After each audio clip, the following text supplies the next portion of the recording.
Viral kantor kecamatan dipakai kades joget bareng biduan. Ini klarifikasi camat. Tengah beredar video yang memperlihatkan seorang kepala desa berjoget bersama biduan di dalam ruang kerja kantor kecamatan Soko, Kabupaten Mojokerto viral di media sosial. Berdasarkan keterangan unggahan, pria dalam video tersebut adalah kepala desa Tempuran bernama Slamet.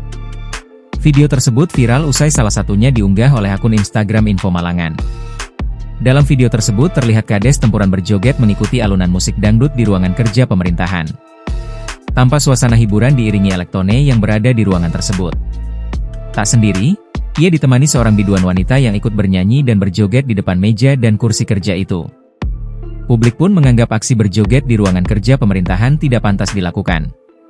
Menanggapi hal itu, Camat Soko, Mas Luchman, memberikan klarifikasi terkait viralnya video tersebut. Ia membenarkan bahwa kegiatan itu memang digelar dalam rangka memperingati peringatan Hari Besar Nasional, PHBN, pada akhir Agustus lalu. Menurutnya, keberadaan elektone merupakan sumbangan dari kades Tempuran yang kebetulan memiliki grup musik dangdut. Memang ada elektone, itu bantuan dari Pak Kades Tempuran.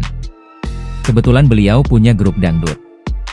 Video yang diunggah di media sosial itu sebenarnya hanya untuk bercanda saja, tidak ada maksud lain, jelas Mas Luchman. Sontak saja, unggahan tersebut kini ramai menuai reaksi dari masyarakat. Download Tribun X sekarang, menghadirkan lokal menjadi Indonesia.